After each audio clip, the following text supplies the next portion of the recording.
नमस्कार दोस्तों, स्वागत है आप सभी का आपके अपने इस YouTube चैनल पर। दोस्तों, एनसीईआरटी का तारतम्य लगातार जारी है और हम विज्ञान के तीसरे अध्याय तक पहुंच चुके हैं। इस चैप्टर में हम पढ़ेंगे रेशों से वस्त्रों तक। ये कक्षा 7 का पाठ्यक्रम है। एनसीईआरटी के साथ कक्षा 7 के पाठ्यक्रम का यह तीसरा अध्याय 7th क्लास का हम पढ़ने जा रहे हैं। कक्षा 6 में आपने पादपों यानी पौधों से प्राप्त होने वाले कुछ रेशों यानी कि फाइबरों के बारे में पढ़ा था।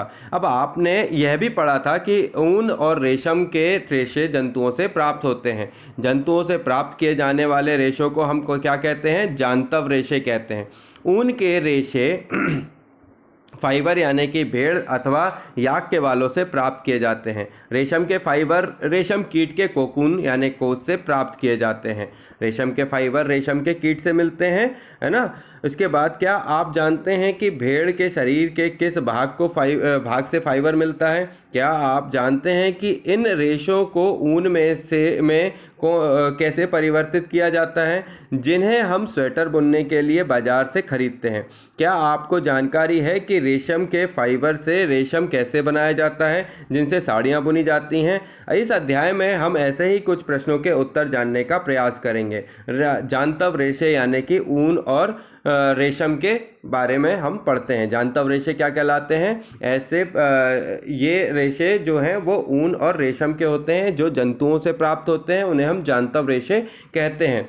ऊन भेड़, बकरियों, याक और कुछ अन्य जंतुओं से ऊन प्राप्त किया जाता है। ऊन प्राप्त करने वाले इन जंतुओं के शरीर बालों से ढके होते हैं। क्या आप जानते हैं कि इन जंतुओं के आवरण पर बालों पर मोटी परत क्यों होती है? बालों के बीच अधिक मात्रा में वायु आसानी से भरी जाती है। वायु ऊष्मा की कुचालक है, जैसा कि अध्याय 4 में हमने पढ़ा। अतः बाल इन जंतुओं को गर्म रखते हैं तथा ऊन इन रोएदार रेशों से प्राप्त की जाती है।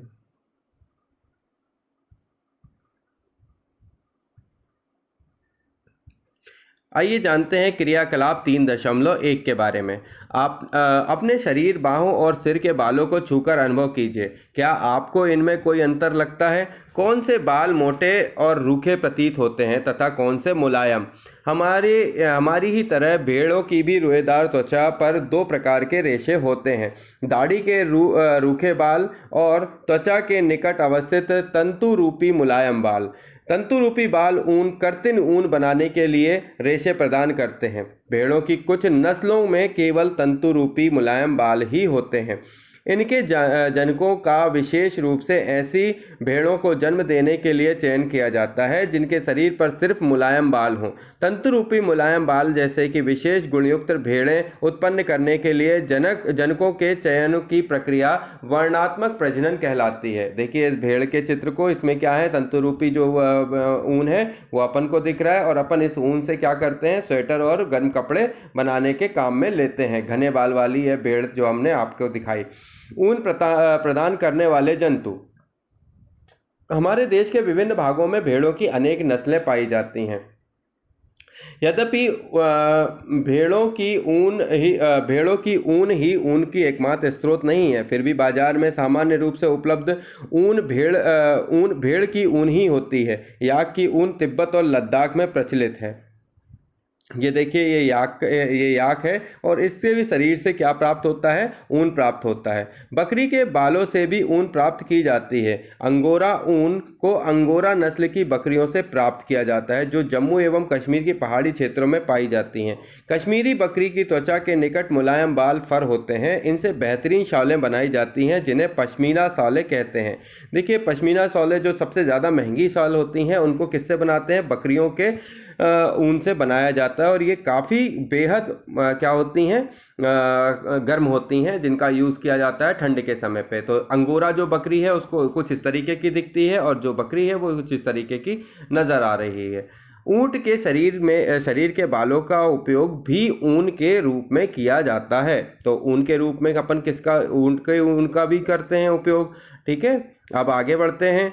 लामा और एल्पेका। ये देखिए, लामा और एल्पेका दो प्रजाति और हैं जिनसे क्या प्राप्त होता है? ऊन प्राप्त होता है। क्रियाकलाप 3.2 उन जंतुओं के चित्र एकत्रित कीजिए जिनके बालों का उपयोग ऊन के रूप में किया जाता है, जिन्हें अपनी स्क्रैप पुस्तिका में चिपकाइए। यदि आप चित्र प्राप्त नहीं कर पाए तो पुस्तक में दिए गए चित्रों को देखकर उन्हें बनाने का प्रयास कीजिए। अपनी क्षेत्रीय और देश की अन्य भाषाओं में भेड़, बकरी, ऊंट या याक जिस नाम से जाने जाते हैं उनका पता लगाने का प्रयास कीजिए। क्रियाकलाप 3.3 भारत और विश्व के मानचित्र लीजिए। मानचित्र पर उन स्थानों को चिन्हित कीजिए जहां वे जंतु पाए जाते हैं जिनसे ऊन प्राप्त होता है। ऊन प्राप्त करने वाले प्रत्येक किस्म के जंतुओं के स्थान को दर्शाने के लिए विभिन्न रंगों का उपयोग कीजिए। रेशों से ऊन तक। ऊन प्राप्त करने के लिए भेड़ों को पाला जाता है, उनके बालों को काटकर फिर उन्हें संसाधित करके ऊन बनाई जाती है। आइए हम इस प्रक्रम के बारे में जानकारी प्राप्त करते हैं।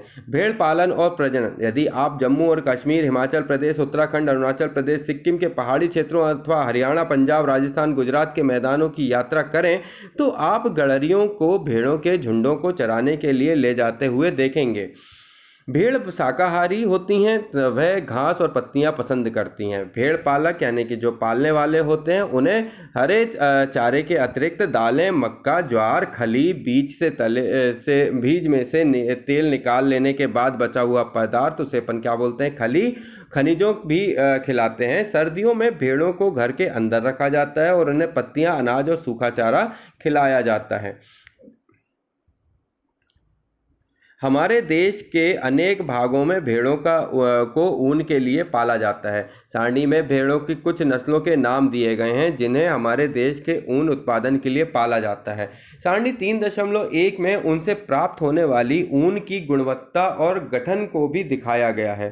भेड़ की कुछ नस्लों के शरीर पर ऊन बालों की घनी परत होती है। क्या होती है? घनी परत होती है, जिससे बड़ी मात्रा में अच्छी गुणवत्ता की ऊन प्राप्त होती है। मतलब हमें ज़्यादा ऊन चाहिए तो हमें क्या है? अच्छी गुणवत्ता वाला ऊन चाहिए तो हमें भेड़ क्या होगा? अच्छी वाली किस्म का चाहिए। तो ये कुछ अच्छी नस्ल के शरीर पर, बालों पर घनी परत होती है, ये कहने का मतलब है। जैसा कि पहले बताया गया है कि इन भेड़ों को वर्णात्मक प्रजनन वो होता है जिसमें सिर्फ ऐसी भेड़ें पाली जाती हैं जिनका पर्टिकुलर वर्क क्या होता है? अच्छे ऊन को रेशेदार ऊन को बनाना है, जिनमें से एक जनक किसी अच्छी नस्ल की भेड़ होती है। तो वर्णात्मक प्रजनन जिसमें एक जनक किसी अच्छी नस्ल की भेड़ होती है। जब पाली गई भेड़ के शरीर पर बालों की घनी वृद्धि हो जाती है तो ऊन प्राप्त करने के लिए उसके बालों को काट लिया जाता है। रेशों को ऊन में संसाधित करना। स्वेटर बुनने अथवा शाल बनाने के लिए उपयोग की जाने वाली ऊन एक लंबी प्रक्रिया द्वारा प्राप्त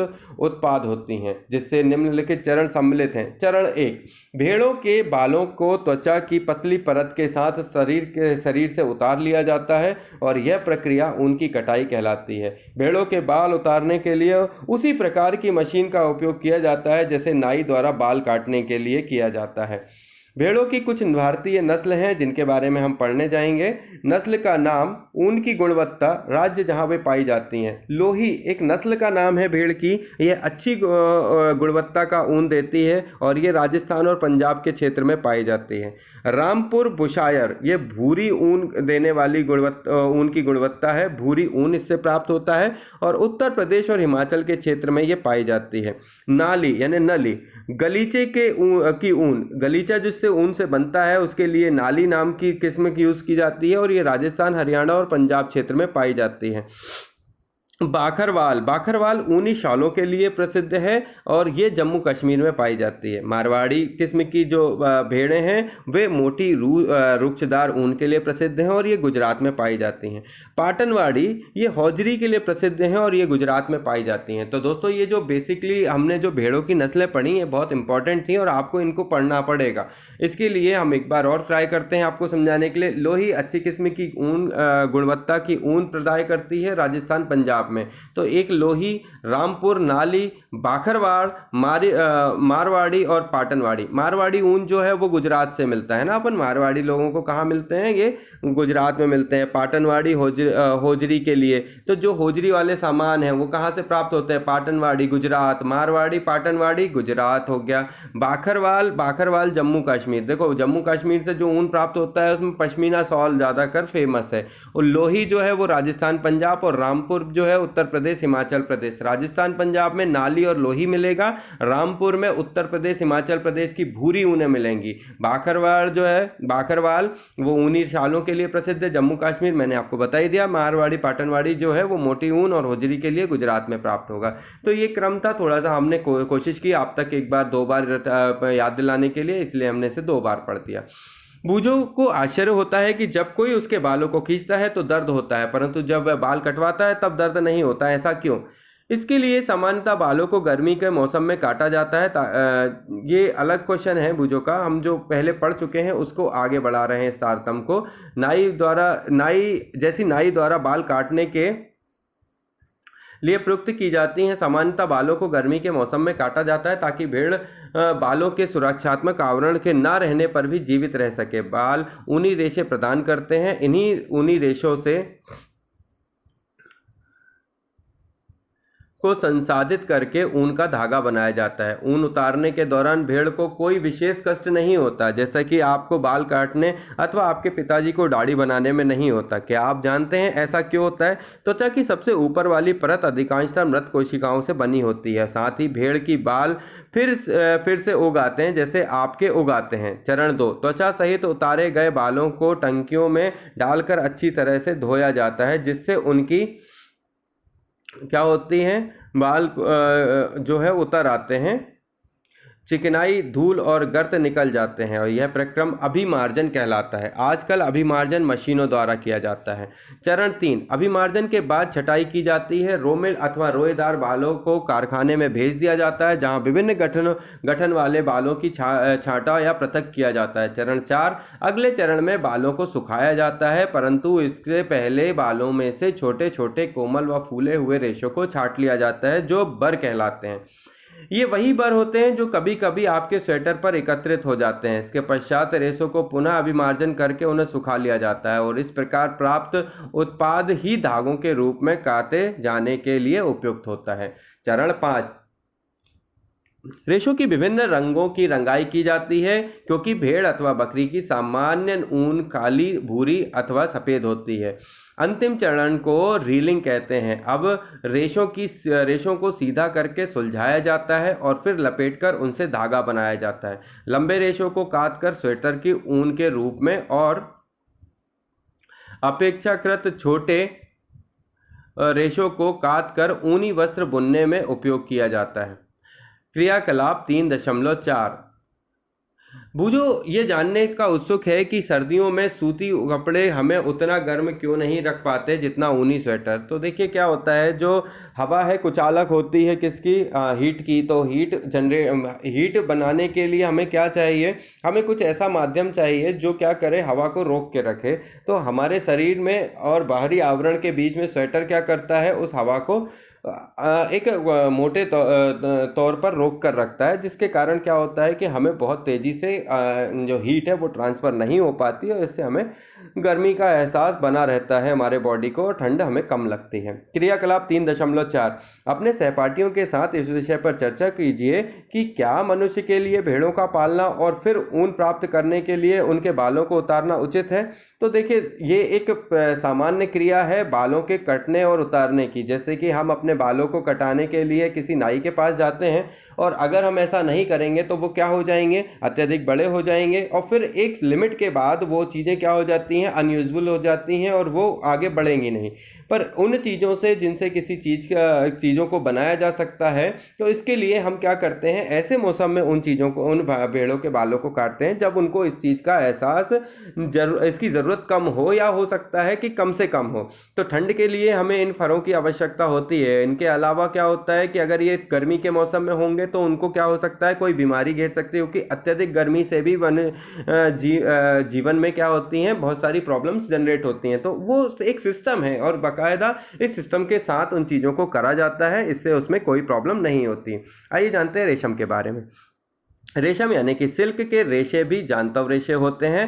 रेशम के कीट रेशम के फाइबरों को बनाते हैं। रेशम प्राप्त करने के लिए रेशम के कीटों को पालना रेशम कीट पालन सेग्रीकल्चर कहलाता है। यह अपनी माता जी, चाची जी, दादाजी, दादी माँ के विभिन्न प्रकार के रेशम तथा रेशमी साड़ियों के बारे में जानकारी प्राप्त कीजिए। विभिन्न प्रकार के रेशम को सूचीबद्ध कीजिए। इससे पहले कि हम रेशम प्राप्त करने के प्रक्रम पर चर्चा करें, रेशम के कीट के जीवन चक्र के बारे में जानना आवश्यक है। रेशम कीट का जीवन चक्र।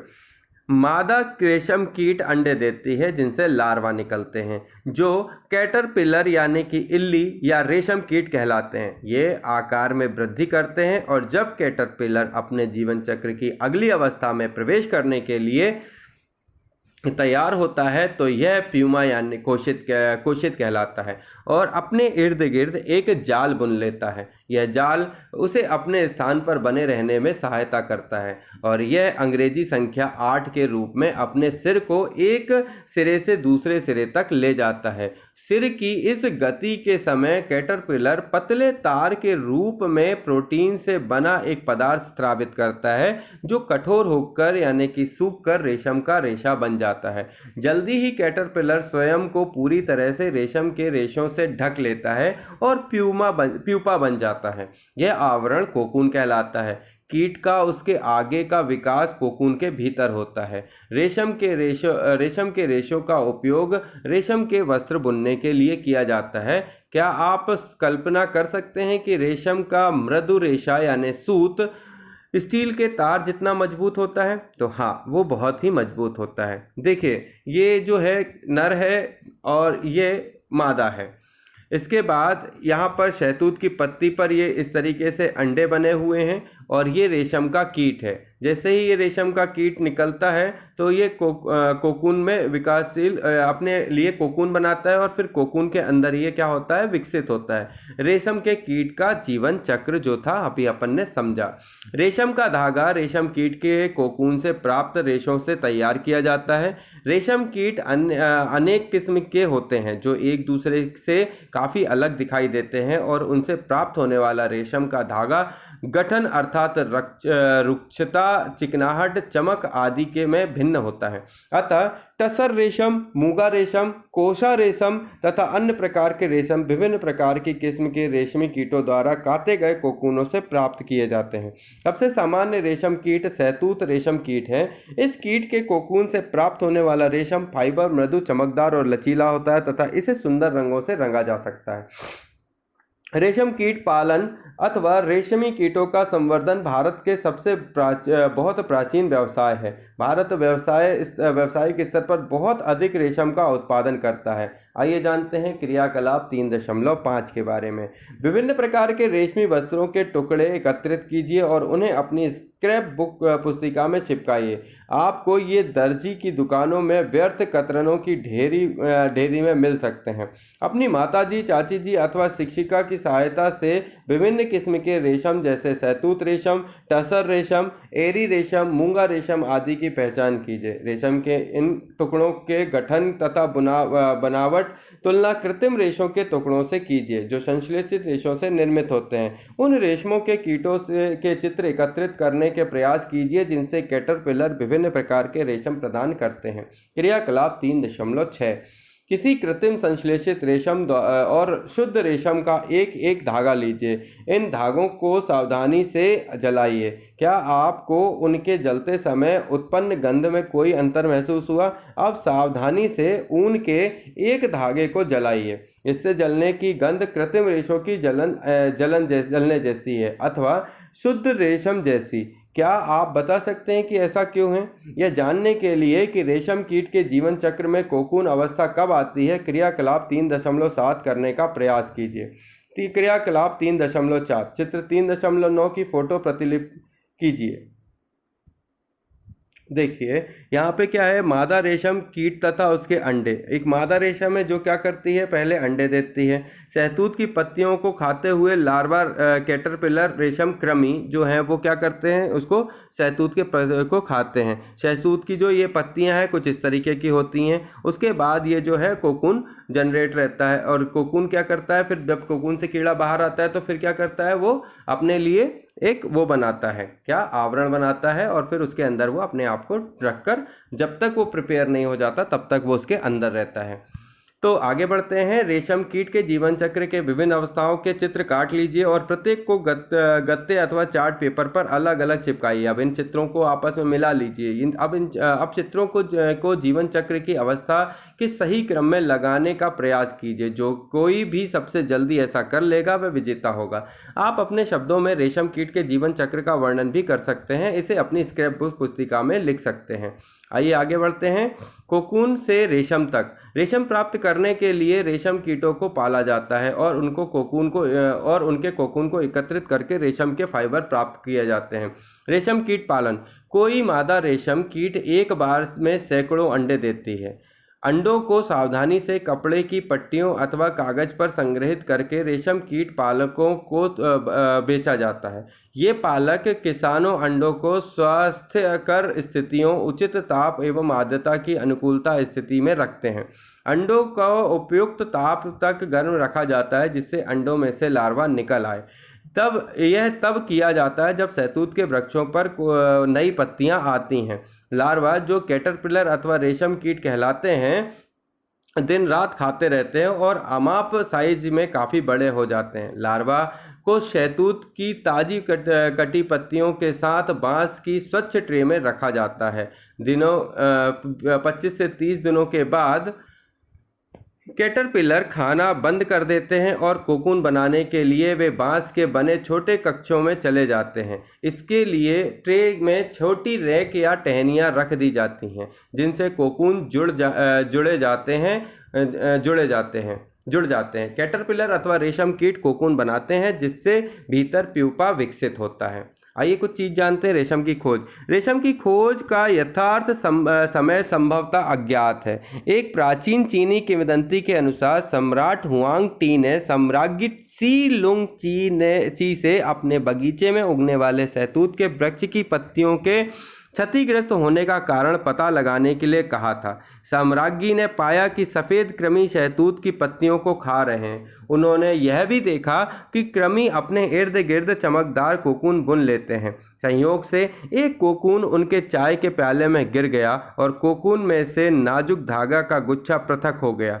रेशम उद्योग चीन से आरंभ हुआ और सैकड़ों वर्षों तक इसे कड़ी पहरेदारी में गुप्त रखा गया। बाद में यात्रियों और व्यापारियों ने रेशम को अन्य देशों में प्रचलित किया। जिस मार्ग से उन्होंने यात्रा की थी उसे आज भी सिल्क रूट कहा जाता है। एक बहुत अच्छी स्टोरी थी जो हमने आप तक पहुंचाई। रेशम का संसाधन। रेशम फाइबर प्राप्त करने के लिए कोकून की बड़ी ढेरी का उपयोग किया जाता है। वयस्क कीट में विकसित होने से पहले ही कोकून को धूप में रखा जाता है अथवा पानी में उबाला जाता है या भाप में रखा जाता है। इस प्रक्रम में रेशम के फाइबर पृथक हो जाते हैं और रेशम के रूप में उपयोग के लिए कोकून में से रेशे निकालने के पश्चात उनके धागे बनाने की प्रक्रिया रेशम की रीलिंग कहलाती है। रीलिंग विशेष मशीन से की जाती है जो कोकून में से फाइबर या रेशों को निकालती है। फिर रेशम के फाइबर की कताई की जाती है जिससे रेशम के धागे प्राप्त हो जाते हैं। बुनकरों द्वारा रेशम के इन्हीं धागों को वस्त्र बुने जाते हैं। पहेली जानना चाहती है कि क्या कपास के धागे और रेशम के धागे की कताई और बुनाई एक ही प्रकार की जाती है? तो इसके बारे में अभी अपन ने ऊपर पढ़ा। इस बारे में अगर अपन देखें तो देखिए, जो भेड़ के ऊन है उनको सबसे पहले क्या किया जाता है, उनके शरीर से उतारा जाता है और इस तरीके से प्रॉपरली उसको निकाल लिया जाता है। इससे उनको ना ही कोई तकलीफ़ होती है और वो आसानी से निकालने देते हैं। अब इसके बाद उसे क्या करते हैं, मशीन में अभिमार्जन किया जाता है। अभिमार्जन करने का कारण ये है कि उसके अंदर जो धूल, जो कीट पतंग और जो प्रॉब्लम्स हैं, मान लीजिए कोई इन्फेक्शन है या कुछ भी है, तो वो अभिमार्जन की क्रिया से क्या हो जाता है, साफ हो जाता है। फिर जो अभिमार्जन है करने का तरीका दो प्रकार का है। एक तो टंकियों से अभिमार्जन होता है, दूसरा मशीनों से। तो पहले के समय पे क्या होता था, सीधे उसको टंकियों के गर्म पानी में डालकर साफ करते थे, और अभी क्या करते हैं, मशीनों से करते हैं। तो दोनों विधियां यूज़ की जाती हैं। और फिर उसके बाद जब ये अभिमार्जित हो जाते हैं तो इनको क्या कर देते हैं, ऊन का धागा बनाने के लिए प्रयुक्त किया जाता है। व्यवसाय संकट। ऊन उद्योग हमारे देश में अनेक व्यक्तियों के लिए जीविकोपार्जन का एक महत्वपूर्ण साधन है, लेकिन छटाई करने वालों का कार्य जोखिम भरा है, क्योंकि कभी कभी वे एंथ्रेक्स नामक जीवाणुओं द्वारा संक्रमित हो जाते हैं, जो एक घातक रक्त रोग का कारक है, जिसे सोटर्स रोग कहते हैं। किसी भी उद्योग के कारीगर द्वारा ऐसे जोखिम को झेलना व्यावसायिक संकट कहलाता है। तो दोस्तों, ये जो ऊन के वर्क को जो करते हैं, उनको किस रोग से ग्रसित हो जाते हैं, वो एंथ्रेक्स नामक जीवाणु द्वारा ये ग्रसित होते हैं, और उस रोग का नाम है सोटरस। सोटरस जो रोग है वो क्या होता है, इन्हीं से भेड़ों से व्यक्तियों तक पहुंचता है। तो इस प्रकार की बीमारियों से बचने के लिए ये एक संकट है, और इसका जो है निकलने का, उभरने का रास्ता हम मेडिकल के वर्क से जब हम कभी पॉसिबल होगा तो हम ढूंढ के अवश्य बताएंगे। अगर आपको पता है तो आप अवश्य मुझे कमेंट बॉक्स में करके बताएं, लिखकर बताएं कि किस तरीके से इस सोटरस बीमारी से बचा जा सकता है, या वो लोग जो इस काम को करते हैं उनको किस तरीके से अपना प्रिकॉशन करना चाहिए। मुख्य शब्द जो हैं हमने इसमें पढ़े, कोकून, कर्तित ऊन, रेलिंग, अभिमार्जन, रेशम कीट पालन, ऊन कटाई, रेशम कीट, कैटरपिलर संसाधन। हमने क्या सीखा? पहली बात, रेशम कीटों से रेशम तथा भेड़ बकरियों एवं याक के ऊन प्राप्त की जाती है, अतः रेशम और ऊन जानतव रेशे हैं। ठीक है। ऊंट, लामा और एल्पेका, ऊंट, लामा और एल्पेका के बालों को भी ऊन प्राप्त करने के लिए संसाधित किया जाता है। भारत में अधिकतर भेड़ों का ऊन प्राप्त करने के लिए पाला जाता है। भेड़ के शरीर से बालों को उतारकर पहले अभिमार्जन व छटाई की जाती है, और फिर सुखाने के बाद उन्हें काट कर उन्हें ऊन प्राप्त करते हैं। अपने जीवन चक्र में रेशम कीट रेशों की कताई करके कोकून बनाते हैं। रेशम फाइबर प्रोटीन से बने होते हैं। ये जो रेशम फाइबर हैं वो किससे, रेशम के ये प्रोटीन है उनसे बने होते हैं। कोकूनों से रेशम के रेशों को पृथक करके उनका संसाधन किया जाता है, और फिर रेशम का धागा बनाया जाता है। अतः इस प्रक्रम को रीलिंग कहते हैं। तो रीलिंग क्या कहलाता है? कोकून के रेशम के रेशों को पृथक करके, कोकून का रेशों से पृथक करके उनका संसाधन किया जाता है, फिर इस रेशम से धागा बनाया जाता है। मतलब ये कि कोकून से रेशम निकालकर उससे धागा बनाना रीलिंग कहलाता है। रील बनाना मतलब उसे लपेटना। बुनकर रेशम के धागों से रेशम के वस्त्र बनाते हैं, अवश्य बनाते हैं। तो ये पूरा चैप्टर जो हमने पढ़ा, इसमें बहुत सारी चीज़ें हमने जानी और बहुत सारी चीज़ों को हमने करके देखा। क्या हम जानते हैं कि भेड़ों की संख्या की दृष्टि से चीन और ऑस्ट्रेलिया के बाद भारत का विश्व में तीसरा स्थान है, यद्यपि न्यूजीलैंड की भेड़ों से सबसे अच्छी ऊन प्राप्त होता है। तो एक जानकारी जो हमने अभी आपको बताई, ये बहुत अच्छी जानकारी है कि न्यूजीलैंड के जो भेड़ें हैं वो सबसे अच्छा ऊन देती हैं। भारत का स्थान तीसरा है, पहला स्थान चीन और ऑस्ट्रेलिया का आता है।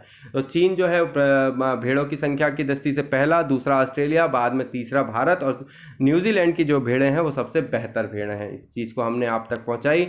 ऐसी अच्छी बातें, ऐसे ही अच्छे पाठ्यक्रमों को हम लगातार आपके पास लाते रहेंगे। ये साइंस का तीसरा चैप्टर यहीं समाप्त होता है। दोस्तों, दीजिए मुझे इजाज़त। जय हिंद, जय भारत। और भी अच्छे वीडियो लगातार आते रहेंगे, हमेशा बने रहिए हमारे साथ। धन्यवाद दोस्तों।